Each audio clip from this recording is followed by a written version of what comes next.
And good morning. Happy Sunday. This is PFG Live, and we hope you are too. It is 80 degrees in southern New Hampshire, overcast with no precipitation. And welcome aboard, Wes. WR Rocket, welcome aboard. Wes says it's supposed to be 94 today in south central Idaho. Holy cow. Well, we had some serious heat here this week, and thankfully it broke. But Almost is checking in from the Arizona 103F, heading to 107 or more today, and it's not even noon. Oh my God. So I think we should all get a flat rate box from the Postal Service and send some ice cubes out to Almost to help keep him cool. Well, glad you could be here, buddy. Nice to see you. Haven't talked to you in a long time. And NYC CNC checking in from the Zanesville of Ohio, 77 and possible rain. That sounds closer to what we're doing here. Possible rain. Let's see. WR Rocket says it's about 50 degrees and sunny in Kodiak. What an awesome place to be. Well, nice to see you. Go punch a grizzly for me, would you? And Almost reports that 103 is lower than the overnight low from Arizona today. Oh, my God. Well, anyway, welcome aboard. We provide free air conditioning while you're here. We are transmitting on a frequency of YouTube. Oh, the 77. 77 was lower than your overnight low. Yeah. So we're broadcasting on a frequency of YouTube, and we do have a sub broadcast on our Discord server, and we're enjoying that. Although we're still working out some technical details to fully enjoy the Discord server, but we'll not bore you with those details. So we got a lot of nerdy stuff to talk about today, and that I know that doesn't sound terribly unusual, but it's sort of timely. Indiana John, welcome aboard. Nice to see you. So let us know how you're surviving the heat wave here. I mean, for it to be 50 degrees and sunny somewhere is pretty awesome, even if you have to go to Alaska. How hot is it outside? I don't know. Alaska. So let's see. We're going to talk a little bit today about heat, because that was sort of triggered last week. Actually, John NYC CNC brought up some interesting things, and Grimsmo brought up some interesting things on the Bill of Materials podcast. If you aren't listening, by the way, you really should. The Business of Machining podcast is awesome, and it's with John and John and their employees, Spencer and Spencer. Just kidding. Hey, Carl's here. Carl, I need some backup today. Carl's reporting 74 degrees in Center Conway, New Hampshire. What a lovely place. Well, welcome. You may send an invoice for the Bill of Materials, but try to get paid. Oh my God. Oh, can we talk about shipping a little bit? Can we talk a little bit about shipping while everybody's filing in the back of the room? I see you. Don't think I don't. CJ Stevens, welcome aboard. So the biggest, can anybody guess? Oh, no, you didn't post in the wrong. Oh, you did post in the wrong place. Daniel, first of all, welcome aboard. Second of all, if you go down the Discord list, under open voice chats, you'll see something called PFG.Live stage. And that's what I'm watching right now. So I won't see it in the other chats. CJ Stevens reports 82 and trying to rain in the very east of Tennessee. That's why there's two E's at the end. So while you guys are finding your seats and getting coffee and donuts in the back of the room, can anybody guess the most painful, difficult country to ship to? Now, as you know, I make PFG Stones, and my link is up here, pfgstones.com, and I ship all over the world whenever possible. Can anybody guess the most painful, pain in the neck, and I don't mean neck, country to ship to? Believe it or not, Australia has smoothed right out. France, not a problem. I think we've shipped to France, although I can't swear to it. I update the website when we have countries that we can post the flags of. You can interpret that the way you want. Carl wins. Carl gets it. I have not yet had an order from Antarctica. Yeah, John gets it also. I'm gonna give it to both Carl and John. They got it at about the same time. Canada with USPS. Oh my God, it's horrible. So I use ShipStation for all my shipping, and it's this really cool system online. It's an app. It's an app that runs in a browser, and it's a really good service, and I get good rates, and it works.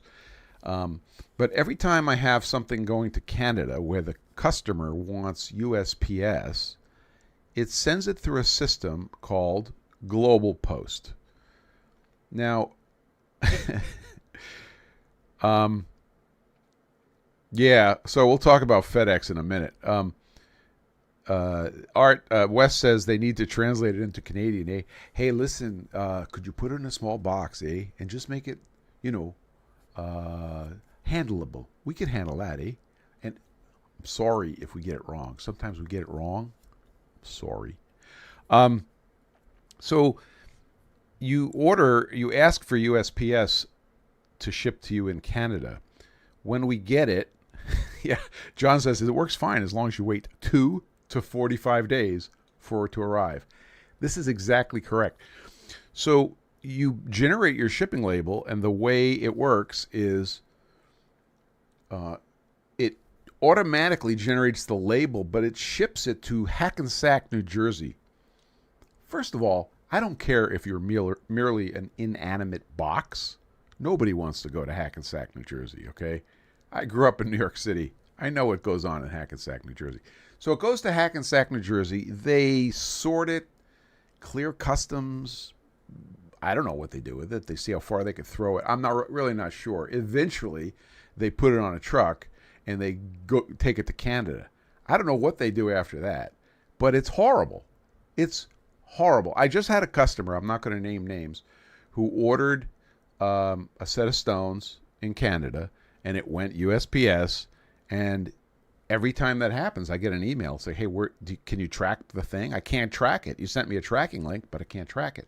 So I told him the story, and I pointed him at my little diatribe on my shipping page on the website.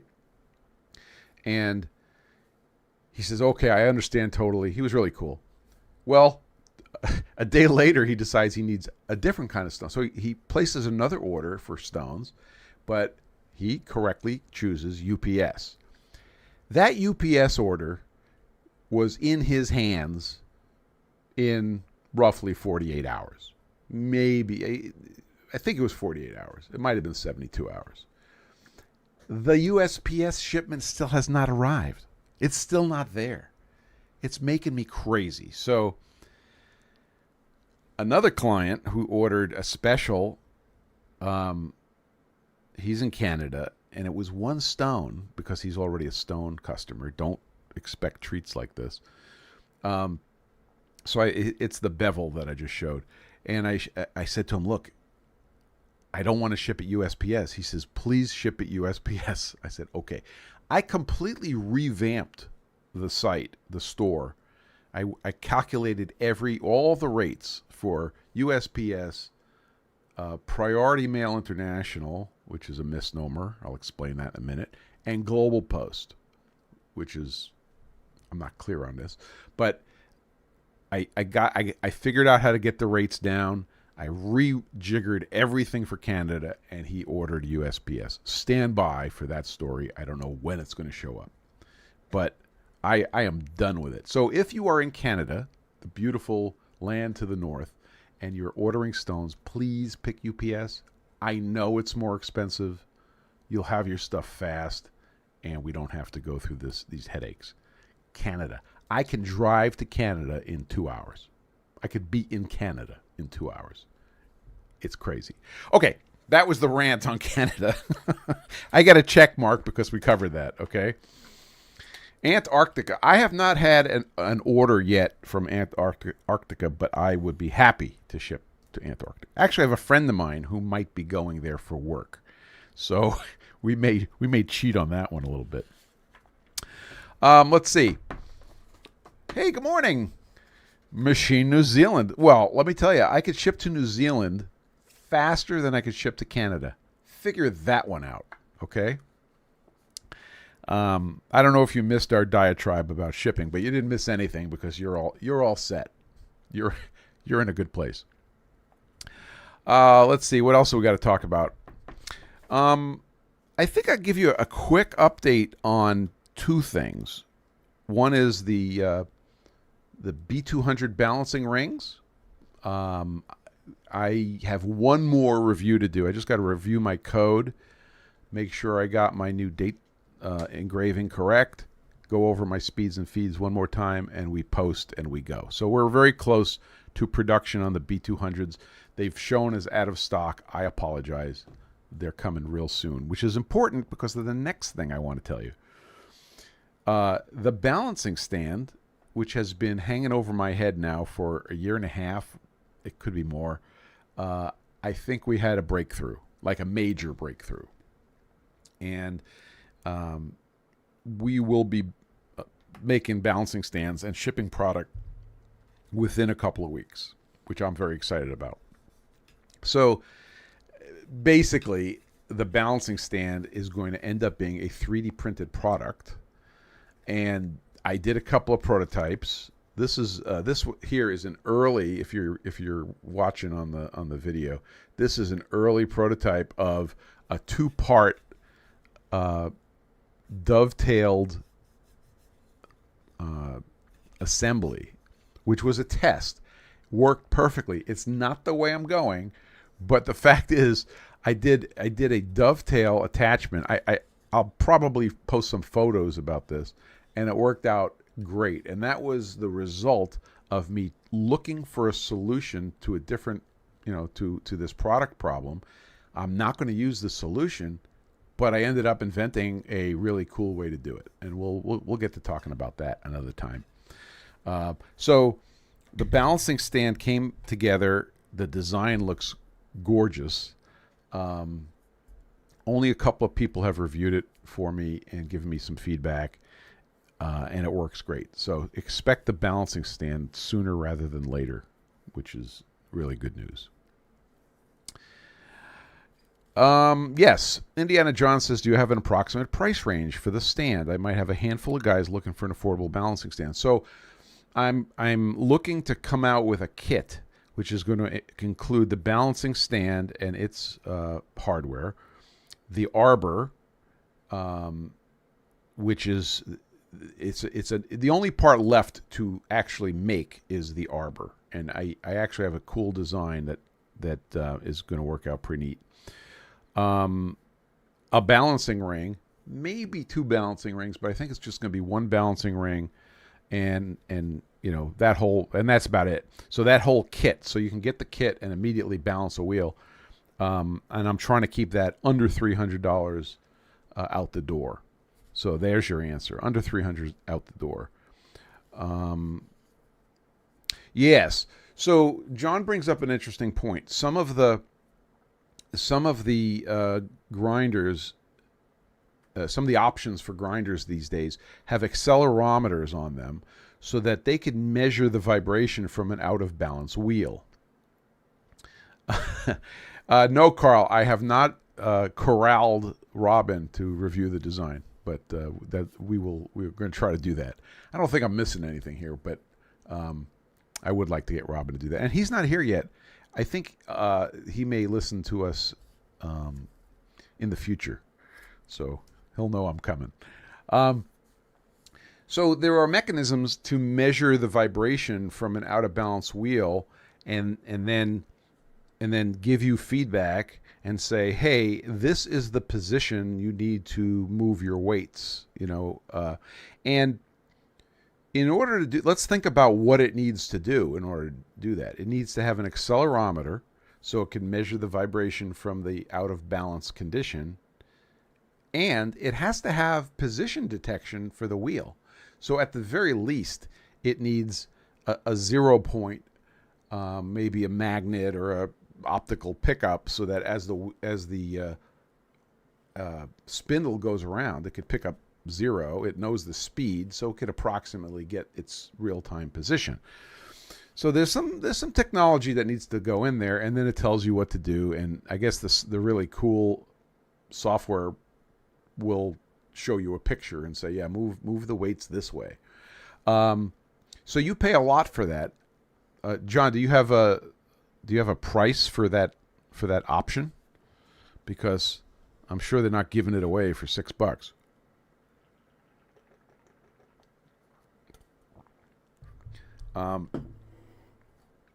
The Chevalier is part of the control. Well, pretty cool. That's a smart thing for them to do. It's their $70,000 grinder. Of course it is. You're paying for it one way or the other. So is that useful and doable? Yes. It has some advantages to it. One of the major advantages, which sounds like it's an advantage, is that it will also take into account. Yes, it's a very I won't say common, but it's a well-established method of balancing on the machine. And the thing that's good about balancing on the machine with all that tech is that it includes the imbalance of the spindle. So that vibration and your corrections will drive the vibration to 0, and that includes anything in the machine itself. Whereas when you're balancing on a balancing stand, like I do, like we all tend to do, it does not pick up any errors in the machine. So if your machine has no errors, you have nothing to worry about. See? Yes. So Indiana John says, I've heard of machines that balance while spinning, and they have a little diamond that kicks out and chips away where it needs to. Absolutely true. Almost says, Adam, that's Adam Balog, has plans for a home-built sensor for balancing. I think he showed it off at Barsley Summer Bash. On the machine, it helps offset machine issues. Yeah. So we're agreeing. Can it be done? Yes. It's more expensive, and it's more expensive. If you want to write the check, you can get one of these systems. And I'm not sure you could add it to any machine. That's a good question. That would be kind of hard to do. But if it's an option for your machine, it's an option. Yeah, John says he wants a simple offline balancing stand. So I'm going to make a video about this whole thing. That basically will come out with the release of the product, because I'm not only coming out with the product, which is going to be pretty cool and nice and low cost, but it's also going to be the release of a new method I've developed. And it's the method that will shorten the time you spend balancing. So a good balancing stand, you're going to have that, and a new method which is quicker and gets the job done. Carl says it's more sensitive because the acceleration is greater, because the machine's spinning. Almost says Arduinos are not fast enough. It needs to be with an STM32 and some topper dollar accelerometers to get really good results. So, yeah, it's funny because I talked to a guy who is he's an engineer doing firmware, and he calls some of these little boards that have a zillion processors on them Ferraris. Yes, the Arduinos may not have enough juice to them. But hey, let's keep it simple, guys. a balancing ring, balancing stand, and a place to and knowing how to do it gets the job done very well. Now here's the problem. The problem is we have PFG stones, which means you do your best grinding job ever, so that your mentor would be proud of you, and you're very proud of it, and you hit it with the PFG stones, and it shows you everything. And that's a that's a problem. Some of it matters and some of it doesn't. So you have a choice. You could either not have the information and everything looks great, or you could have the information and decide what matters. But once you hit that surface with the PFG stones, it could be the best grinding ever. If there's the tiniest imbalance or imperfection, it shows up. And I'm sorry. I feel like I have to apologize. One of the funny things I thought about in the last few months was shipping a small piece of gray Scotch-Brite with each set of PFG stones, sealed in a little bag as an eraser. So after you stone the work and you can see all the truth come out, you could take the gray Scotch-Brite and cover it all up again. I may actually do that, but there you go. I showed pictures of this a while back. I think I was using the maroon Scotch-Brite and doing the same thing. You could uncover the truth, recover the truth, uncover the truth, recover the truth. Anyway, so that's the story. So balancing stand coming, and I think that was the big message. I'm having really nice results with the Bambu printers and such. Let's see. Before I jump into, I'm reminded to go into Bambu land here, and I want to tell you about the Bambu PETG Basic that I got. Before I do that, I just want to tell you that I finally got my care package, my little kit from a company called Cratex. Oh, I forgot to bring it up. With about 5 different types of Cratex rubberized abrasives, and this was recommended by Robin Renzetti. So not only did Robin recommend this kit that Cratex has had on their site for a while, but everybody, of course, as you know, pays attention to what Robin says. Almost says fantastic stuff. It is fantastic. Cratex is awesome, says Wes. Absolutely. So I'm all in. I bought the kit, and I got it. And if you're looking at the screen, you'll see the picture. When I filled out the form on the Cratex site for the shipping, I had them ship it to the Robin Renzetti fan club. And they did not blink. My invoice says Robin Renzetti fan club, and my shipping says Robin Renzetti fan club. It came in. So I don't know if you heard the story, but Robin said that they called him up. Cratex called him up. I think the president of Cratex called him up and said, "Is this Robin?" And he's like, "Yes." Of course, he gave his phone number because of shipping. And he says, and I'm paraphrasing the president of Cratex now. He says, "What the hell is going on? They got like 20 orders overnight for something which I'm guessing they get 2 orders a month for."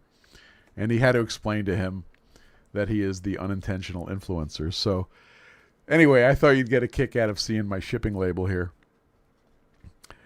Carl says Robin is America's answer to the Delphic Oracle. Art, Wes says it's worth every penny. So I'm going to get to play with it.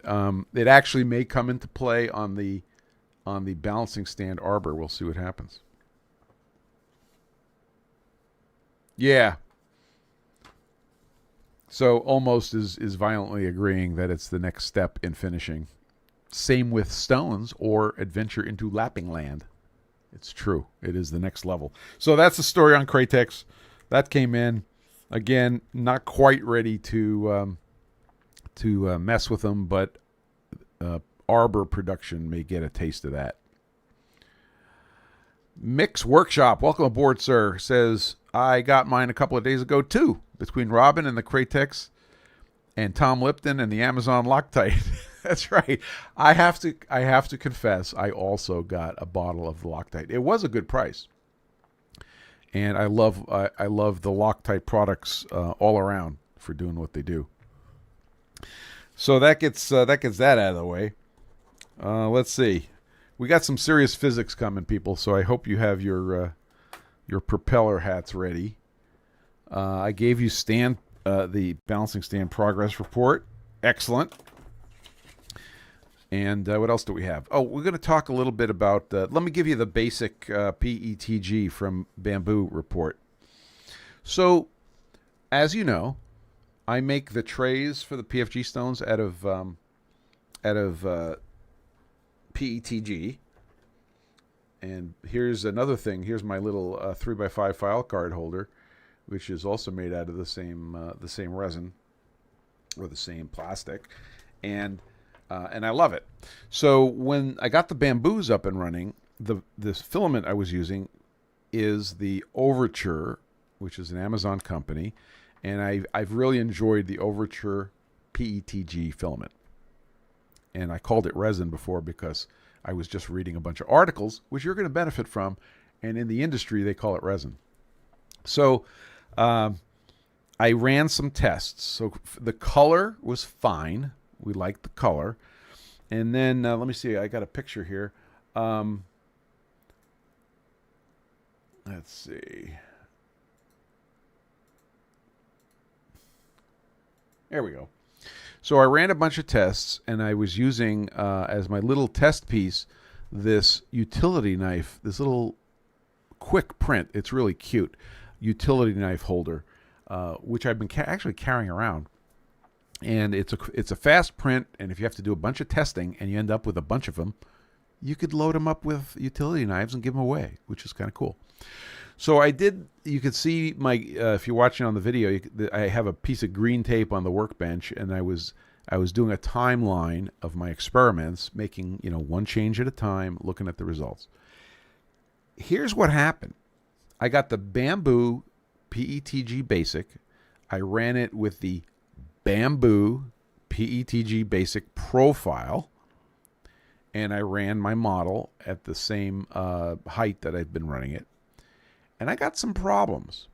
And one of the problems was there's a small radius that comes around on the corner of that print. And it was kind of chewing up that radius. So I didn't like that, and it didn't do it on my print. So let me define my previous print. I was using the Overture PETG, and I was running the generic PETG profile. And that was working fine. And I didn't have that little tear out as it came screaming around the corner. So I scratched my head, and somebody, I can't remember who, said, take a look at the volumetric speed limit. So in the profile, in the slicer for, in my case, this is Bambu Studio. All of them have this. There's a number called volumetric speed limit or volumetric flow rate limit, which is literally the volume per second that it is going to allow to be pushed out the extruder.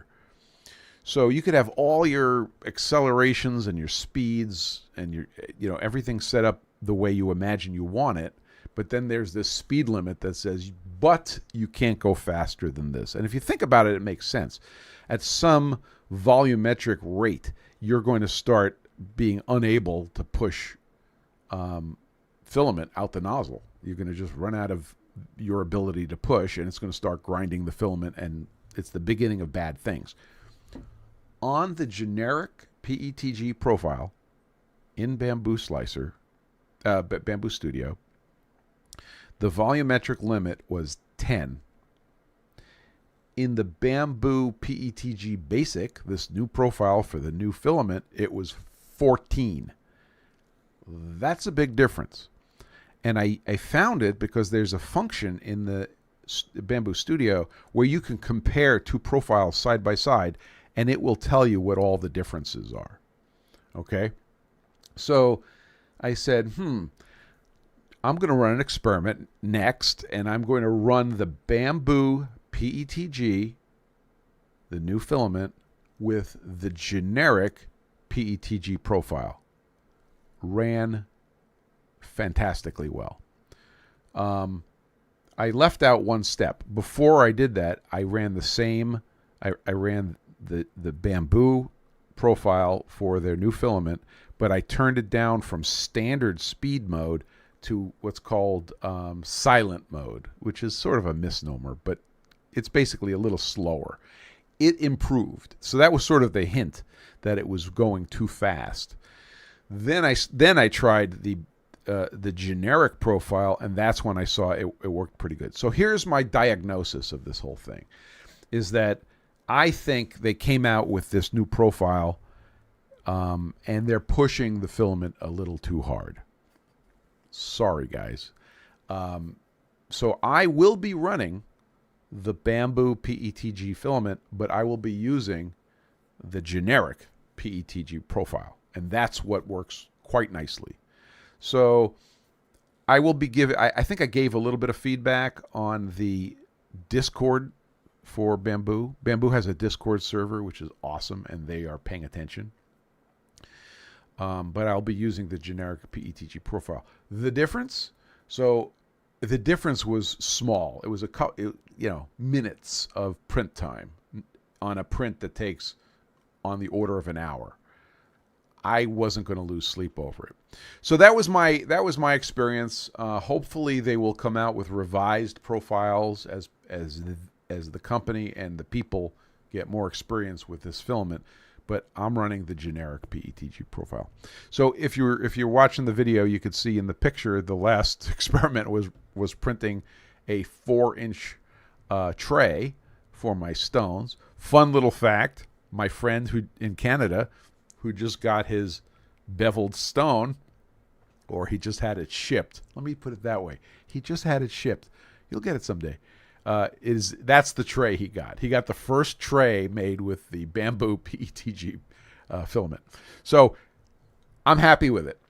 Why is this important? Why do we care? We care because it comes in the reusable spools, and it comes in the spools which run really nicely in the AMS, in the multi-material selector.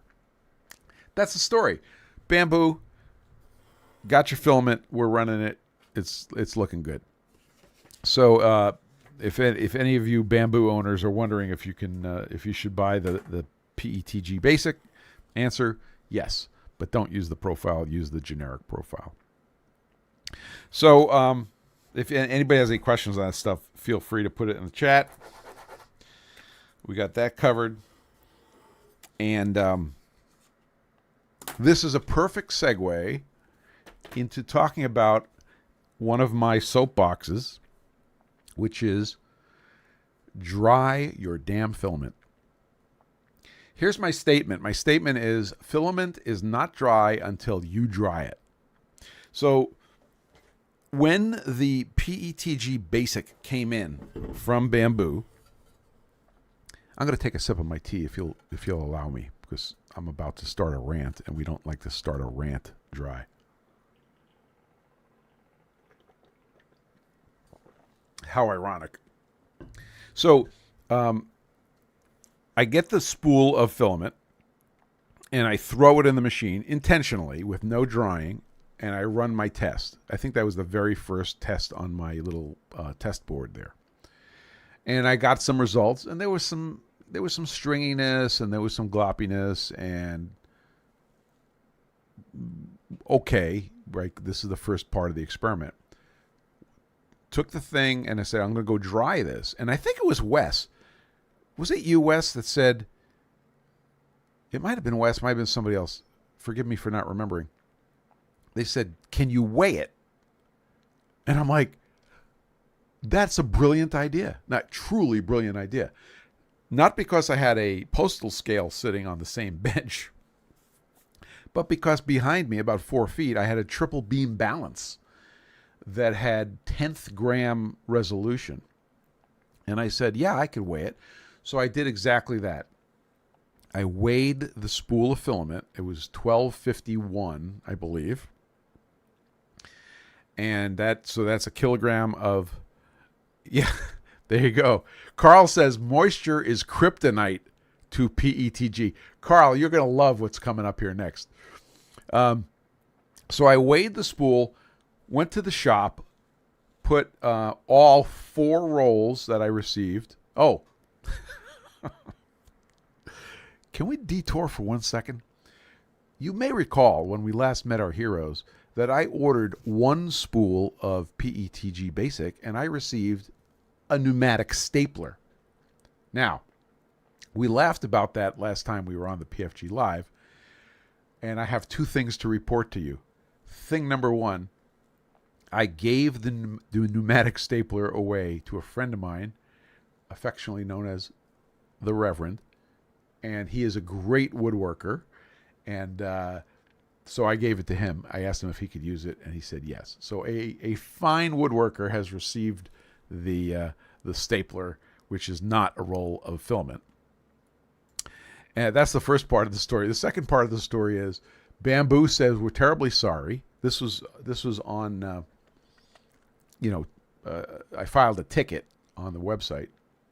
They said, we're terribly sorry. We're going to gift you a $15 credit to your account, and we are shipping you a new roll of filament. So that has not arrived yet. So in between that happening and now, I ordered 4 more rolls of PETG Basic, and they all showed up. So this is like shipping hell. I'm still waiting on the 1 roll of replacement. So I had 4 rolls. Okay, so those 4 rolls came in. Did my weighing. Thank you, Carl. Carl says, like a good analytic chemist, you should dry to constant weight. Thank you. I did my weighing. I popped it into the lab oven, and I ran it. Now, I run it for 4 hours. Believe it or not, Bambu says 8 hours. It's like chicken soup. It can't hurt. It's like sous vide, right? You can sous vide for 2 hours, 4 hours, 6 hours, 8 hours before you finish it. Anyway, came out of the oven, went right down to the scale in the basement, still set up, hadn't touched it, popped it on the scale, measured the weight. Make your guess. Don't cheat if you already know the answer. What do you think the weight change was on 1,251 grams of PETG filament after drying? I'll give you a moment.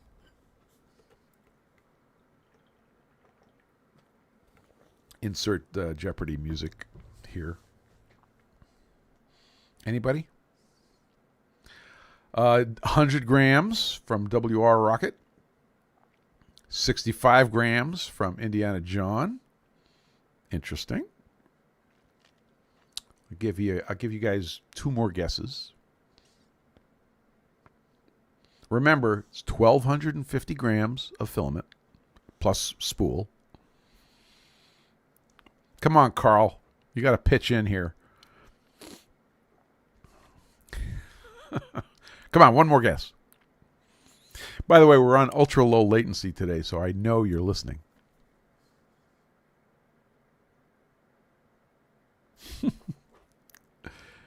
Nobody? Nothing? Okay. A few milligrams. Oh, okay. I will tell you that you guys have bracketed it. The answer is 2 grams. Oh, Wes.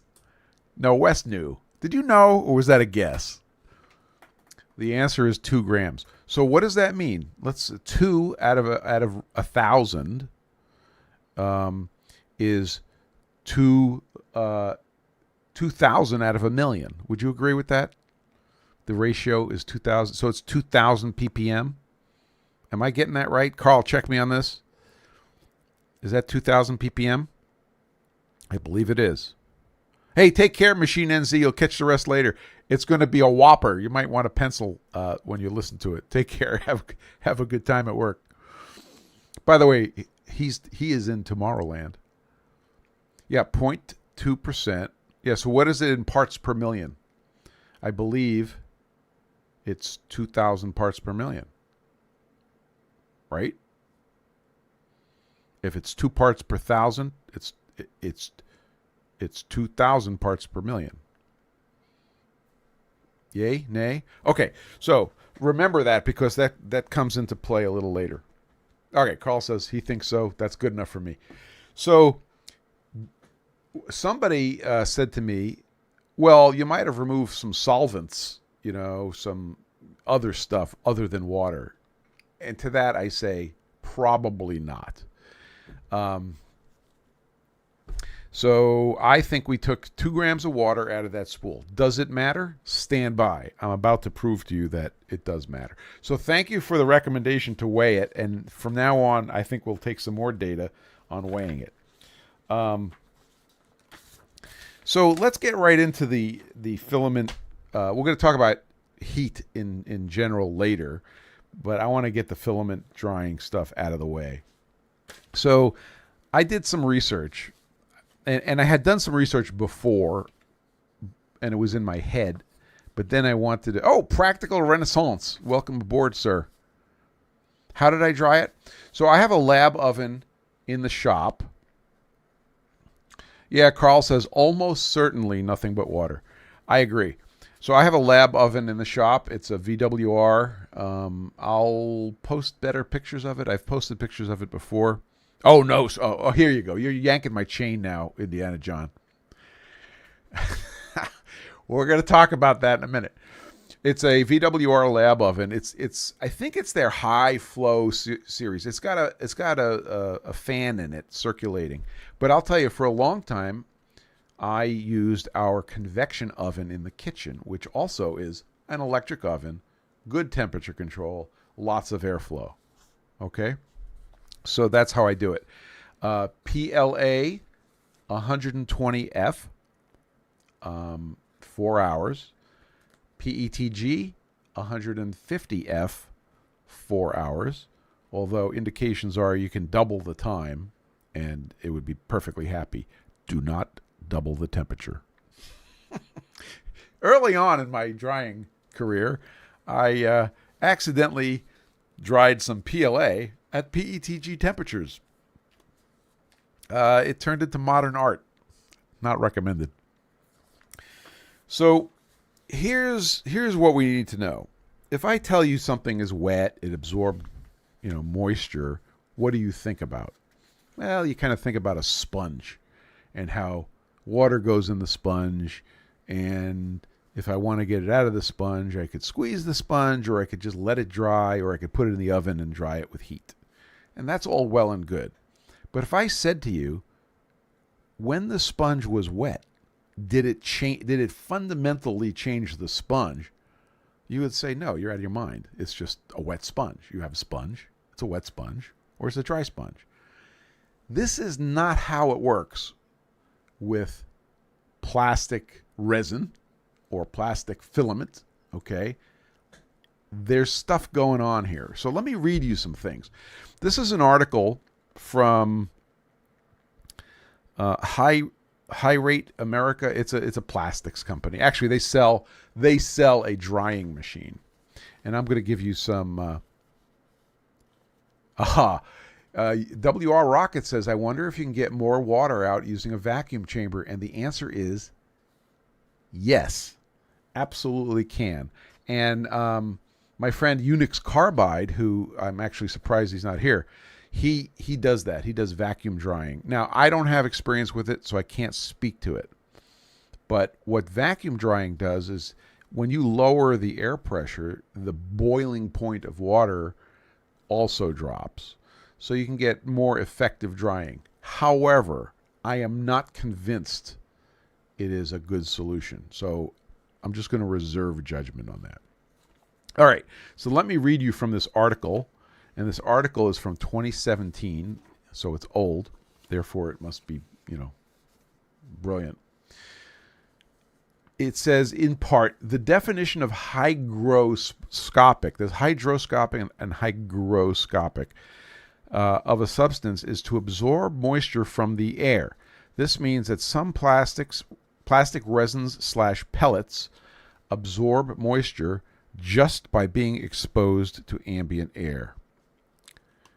Almost says hydroscopic plastics grow with moisture. The water absorbs a huge amount of heat when printing. Yep, we're going to talk about that. The thermal mass of most nozzles isn't large enough. We're going to talk about that too. Carl says no vacuum. Use nitrogen purge at atmospheric pressure. You know, Carl, the interesting thing is this VWR I picked up is all plumbed up for nitrogen purge or for a gas purge. So I could actually run that in this oven another day. So you could have plastic sitting there on the shelf and it's just going to start absorbing moisture. So when I watch some of these 3D printing channels and I see these guys with like racks of spools sitting in their lab, I just shake my head. It's like they're just absorbing moisture. Anyway, they go on to show some of the problems associated with moisture in the plastic. Now listen to this. One common misconception about drying material is that the wetness, in quotes, of resin is the topical surface moisture, but the actual moisture content of a plastic pellet, remember they're coming from the injection molding industry, is measured in parts per million and refers to the moisture content within a pellet. So we just measured a difference in my drying experiment of 2,000 parts per million. Okay, this is what they're talking about. This article goes on. All hygroscopic resins have a specific temperature set point that they must be at to release the moisture within the pellet. You could replace that with resin or with filament. It is important to know that if the material is below the predetermined temperature set point, even if it were to be left in a dryer all night, it may never release the moisture within the pellet. It is also important to note that raising the temperature above its specified set point is not an acceptable shortcut to drying it more quickly. It is, however, going to melt more quickly, that's my commentary. And then it goes on to talk about airflow. So they're saying not only is the heat important, but you got to get the air moving. That's why a convection oven is excellent. And then they talk about residence time. Residence time is the time required to dry a resin in the real world. And they go on to say, with all these considerations, every type of resin has a predetermined residence time set by the manufacturer, which is usually 4 to 6 hours of drying. We're not mincing words here. So this article says two important things. There's an important temperature you have to get to, and you have to do it for 4 to 6 hours typically. Having said all that, what do you predict the effectiveness of a packet of desiccant sealed in a pouch with your filament is? How effective would that be? Giving you a moment to think about it, I will tell you my answer. 0. Not effective. Waste of time. So how come when the manufacturer sends you your spool of filament vacuum sealed in a pouch with yeah, almost, you are correct. Vacuum sealed in a pouch with a packet of desiccant, you know what they just did for you? They just made you feel better. I have proven time and again that roll of filament is not dry unless you dry it. And WR Rocket correctly says it's only good for keeping it dry. That's right. But the moisture is in the plastic, okay? And to get it out, you have to raise it to the magic temperature or it's not coming out. Okay? I don't know how I feel now. I need a little counseling. Carl says disagree. I am open. I am totally open to learning more things. Let me read you another article. This is from plasticsnews.com. This was published. I don't have a date of publication on this one. It says most polymers exhibit at least some level of polarity and can absorb a certain amount of moisture from the air. How much impact that moisture has on the quality of a molded part usually is determined by the resin and the application. When preparing resins for processing and injection molding, materials should be properly dried to the manufacturer's recommendations. If this is not done, part quality can be compromised. Issues that occur can include, and they list some of the common things: splay marks, irregular moldings, lower mechanical properties, brittleness, bubbles, and sink marks. Drying can also eliminate hydrolysis. We'll explain that. And part failure. Hydrolysis is a chemical reaction in the polymer that breaks the covalent bonds in its chain, reducing its mechanical properties. So, strong words. Art says if it goes in, it'll come out, ? If the air is drier, it might slightly lower the moisture. So, what I just read you brings up this thing called hydrolysis. And let me paint you a picture. And Carl will throw his shoe at me if I'm off base here. So plastics are made of polymers. Polymer. It means many copies or many parts, right? So they're chains, just like gasoline, diesel fuel, all of these organic polymers. That means there's carbon in it. That's organic. Polymer, it's got these long chains in it. And the chains are of a certain length.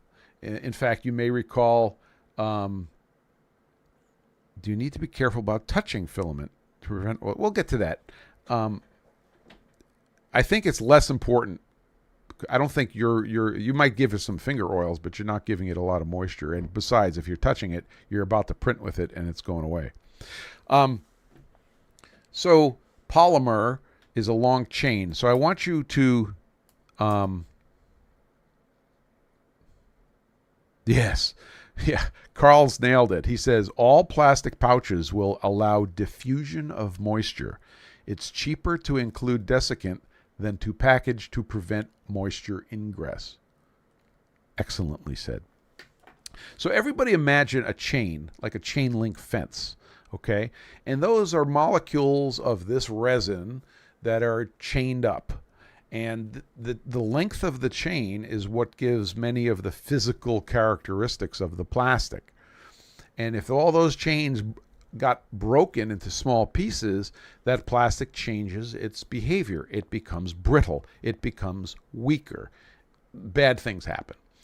So the term hydrolysis, hydro meaning water, lysis meaning cutting, okay?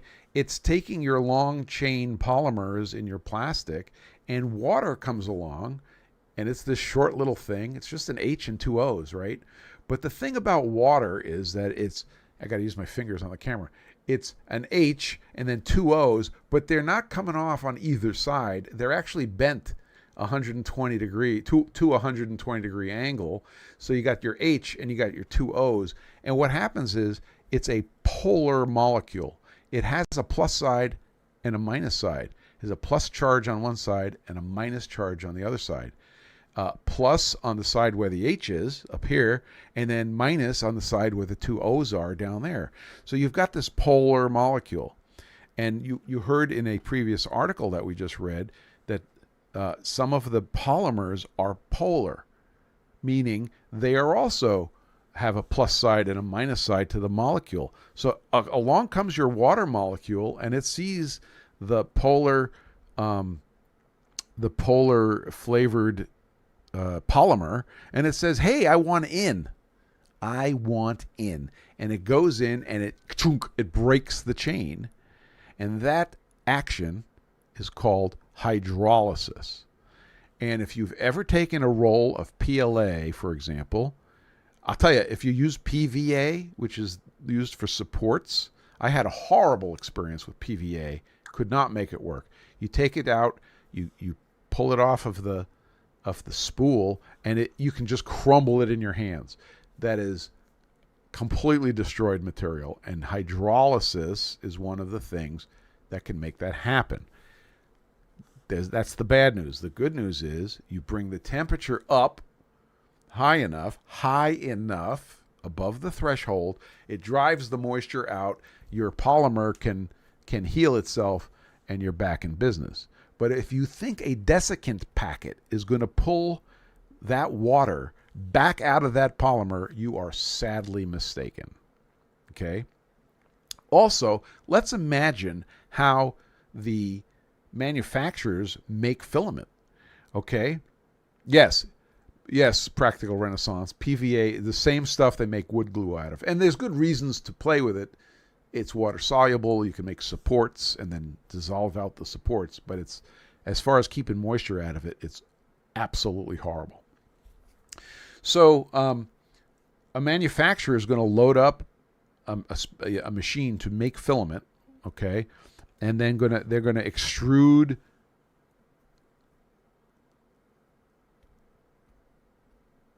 almost is pointing out that biodegradable characteristics, specifically in PLA, are also going to be at play here. So the machine starts extruding filament, right? And it goes through a process. And these days, they've all gotten really smart about putting diameter monitoring on the filament. So they're all tightening up their specifications, which is really super good. And it goes over and it gets spooled up, right, on this big spool. And they make, a run, which might be thousands of feet, or tens of thousands of feet of filament. And then they're going to take that and they're going to spool up 1 kilogram spools and package them and ship them. Here's my question. What is the time and the environmental conditions between making the tens of thousands of feet of filament and making your 1 kilogram spool of filament? What happens between those two steps? And I believe the answer is no particularly good controls. So that's where it gets wet. It just came out of, molding. If they were smart, they dried their pellets, right, which is what they're making their filament from. They lose control. But they package in a nice vacuum seal, and they stuff the little desiccant in, and you get it. Okay, so that's my case. My case is it is not dry until you dry it. Now, who cares? So I would say, the average Joe is going to get a spool of filament, pop it in the 3D printer, and most of the time, which is to say more than 50%, it'll probably print okay. But I go on these sites, these groups, like Facebook groups and whatever, and I see people just pulling their hair out over problems they're having 3D printing. Oh, it's coming out, lumpy, blotchy, it's not extruding properly. What causes this? What do I do? And then the answers they get from the public are all over the map. So it's the blind helping the blind. This is, in some cases, the blind helping the blind. And in the end, if everybody dried their filament, these problems would, I say 80% of the problems go away. And with the Bambu printer, this is not a commercial. With the Bambu printer, which is like push the button and it just works, really all the problems go away. It's unbelievable how much of the problems go away. But you have to start with dry filament. So what do? Robin Renzetti recommended a food dehydrator, which I have no personal experience with, but I did, I think I reposted his information, or we posted it here. Probably a great idea. Long as you could hit your temperature and you could hold your time, sounds great. Also, food dehydrators typically circulate air. Home oven, kitchen electric convection ovens, that's the way I did it for years. Awesome. I picked up a used lab oven. They could be a little pricey, but totally worth it. Does an awesome job. So, third article and last article we'll touch on, because we're going to go over today, by the way, folks, in case you were wondering. This is a paper called Plastic Failure Through Molecular Degradation. in it, he says, the most numerous molecular degradation mechanisms. There are numerous molecular degradation mechanisms, but the most common are, hey, take care, WR Rocket. Thermal oxidation, ultraviolet radiation, chain scission, right? And hydrolysis. We just talked about that. And then he goes on to say why they're bad. We know why they're bad. And he says hydrolysis is the degradation of a polymeric material. Some polymers are inherently susceptible. We kind of figured that, including polyesters, okay, polyethylene terephthalate, PET,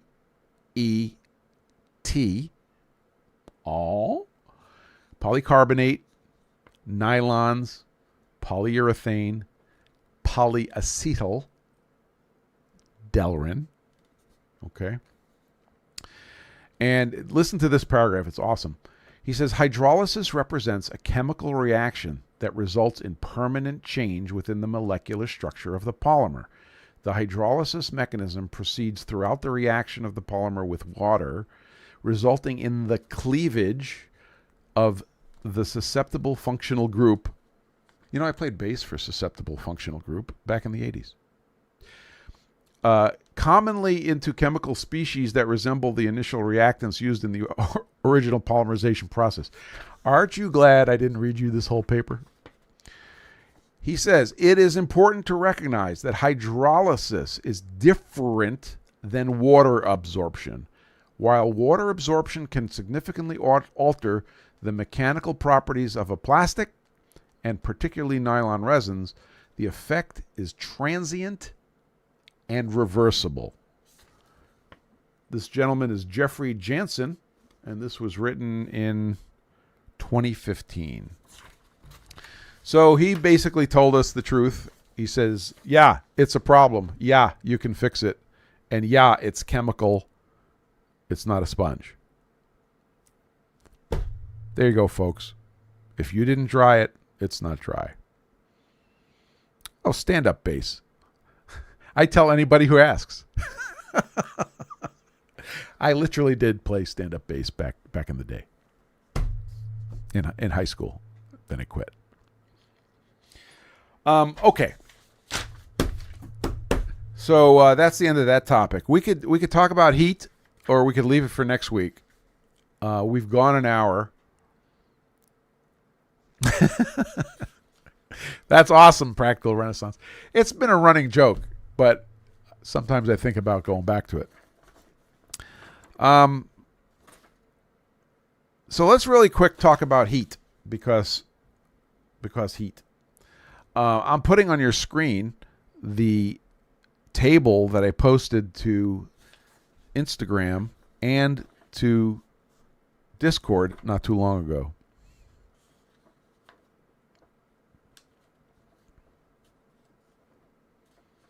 I don't understand what you said almost, but I believe you. Tempering is important. All right. So let's take a look at this table. So there's two things. Basically, it's one table. Looks like two tables. The first table is a bunch of things sorted in order of their heat conductivity. So you'll note that the lowest heat conductivity on the scale is air. So if you have a hot thing and a cold thing, and you want to move heat from the hot thing to the cold thing, the worst thing you can use is air. It has the poorest conductivity.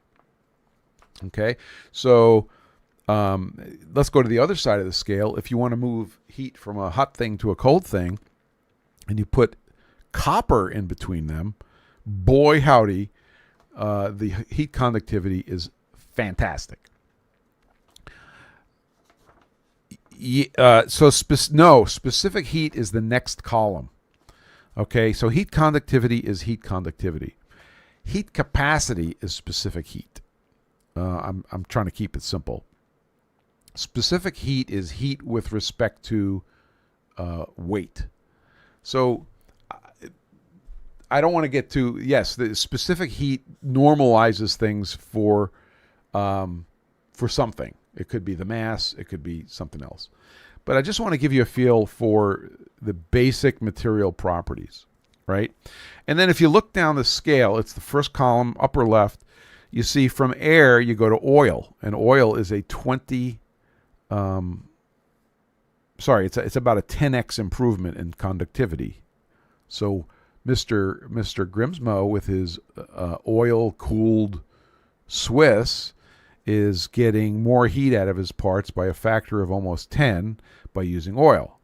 However, Mr. Saunders, who's using a water-based coolant, water and oil, is getting 20 times better coolant by using water. So the heat conductivity of water is even better. Then we get into solids, right? And it starts with granite, but iron is 10 times better conductor of heat than granite is. And steel is almost double that of cast iron. And then aluminum is 4 times better than steel. And then copper is twice as good as aluminum. So this is heat conductivity. It will conduct from the hot side to the cold side well or poorly according to this scale. The lower table is the exact same data, except I sorted it by heat capacity. So heat conductivity, you could think of it like a resistor. In electrical terms, I would think of it like a resistor. It's the resistance to the flow of heat. So some things have a high resistance to that flow, and some have a low resistance. And you all have, copper. There's only one thing better than copper. Do you know what it is? Anybody? What's better than copper in heat conductivity? Cue the Jeopardy music, please. Gold. I am so happy you said gold. Gold, and almost says diamond. I'm going to give you diamond. You are correct, although that's not what I had in mind. Diamond is actually very good. I believe it is better than copper. Gold is worse. I didn't look it up, but it's silver. Silver is the best. Okay. Now we go to the platinum. No, it's not. It isn't. It's expensive, but it's not. That's not what it's good for. Now let's jump down to the bottom table. This is heat capacity. And now it's the same data, just sorted by heat capacity. The lowest heat capacity. What is capacity? That means the ability to store. So if you heat something up, it has a certain amount of energy you're able to shove into it, and the thing that can hold the least of it is copper. Interesting, right? The thing that has the highest heat capacity is water. Okay? So you heat up a gallon of water and you heat up a gallon of oil. It's on the same table, okay? You spent 3 times more energy moving that water up to temperature than you did moving that oil up to temperature. And that's per unit weight. Okay? Mass, I should say, not weight. Similarly, air and oil isn't that different. Aluminum and air and oil isn't that different. Shockingly, aluminum and air is almost exactly the same. And then granite and steel, you're starting to go down in heat capacity until you finally get to iron and copper. So Carl says you're talking about conduction only. With gases and liquids, convection can be much effective than... Yes, absolutely. That's why you have a fan. So that's why you're moving a bunch of air. So this is all, I agree, this is all with the material not moving. Okay? But what this teaches us is that if you have a machine that's made out of cast iron, okay, and you have a tank of coolant that's mostly made out of water, there's a 10-to-1 ratio between how much heat is held in the water and how much heat is held in the cast iron of your machine. I've previously talked about this, and I've measured this on my grinder, And that's why I have a heater in my coolant tank, especially in the winter when the coolant tank gets very cold, and if I don't put a heater in it, it's just a source of cold water while the grinder has warmed up to temperature and I'm blasting cold water onto my chuck. So I bring my coolant up to 68 degrees Fahrenheit. I heat the room to 68 degrees Fahrenheit. The grinder tends to come up to the room temperature pretty quickly because of these reasons. And it's not perfect, but we're way closer in temperatures when that happens, and I don't have to think too terribly much for the work I do about huge thermal shifts. So this is why I'm bringing it up. And the biggest shocker, I think, and this is what we've illustrated previously, is the heat capacity of water versus cast iron, 10-1, and then the heat conductivity of water to cast iron is 5-1. And there you go. They're quite different. Yeah, Carl says, so you need to compare volumetric heat capacity. You know what? If we get to first base here and we just make you think about, how different those are, that's my purpose. That's all. That's what I'm here for. So this is why I mounted a heater in my coolant tank. Now, here we are. Over the winter, it was awesome, right? I was making stones, and I would fire up the coolant heater a couple hours before I went to work, and I fired up the heating system in the garage a couple hours before I went to work, and everything stabilized, and I was able to do a great job and didn't have to think about anything. Here we are in summer, and what I'm finding is that my coolant tank is already at about 60 or whatever, and if I did grinding the day before, I can see it's still holding heat from the day before's session. So what did I do? I had insulation wrapped around the bottom of the tank, and I had a piece of extruded polystyrene installation, also known as the pink foam, between the tank and the floor, and I've removed those for the summer. Now, again, it's not perfect. No, I'm not going to cool my coolant tank, but now the concrete floor, which is probably around 55, is going to draw some of the heat out. So I've changed my tune because now it's summertime. So there you go. This is something to just think about and realize that different materials behave differently and have different heat capacities, different heat conductivities, and this is why we're here. So how does this does in fact tie back to 3D printing in that what material is the nozzle made out of? So most nozzles have been made out of brass, which is mostly a copper alloy, and the heat conductivity is excellent. Well, now we go to the Bambu, okay, and it has a hardened steel nozzle, standard. I know you could switch in various things. And that hardened steel is going to have much lower, like 10-1 lower heat conductivity. So their heating rules have to take that into account. Isn't that interesting? So, yeah, and diamond is, yes, if we could make it all out of diamond, it would be awesome. Diamond has a very high heat conductivity. So that's the story about heat. We deal with it every day, whether we like it or not. I want to do a couple of shout outs before we wrap this thing up. I had a really nice visit from Alan Elishewitz of Elishewitz Custom Knives, and we had a good time visiting. He was in town for some business, and then he was shooting back up to the airport, and we got to visit for half hour, 40 minutes. We could have talked for 2 hours. It was really nice to see Alan. So, Alan, if you're listening, you're always welcome back here.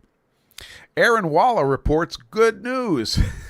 Aaron bought the new grinder. We had Aaron on to talk about his new shop and the new grinder, and he had problems with the new grinder. The new grinder lost its memory, which if you're a CNC guy, you know that's a huge pain in the neck. Through the kindness of others and a few shekels, he was able to get the machine reloaded, and it is now running again. So good job, Aaron. we're looking forward to Aaron's new automatic grinder, which is a, I got to get this right, Parker Majestic with a, it's not Siemens.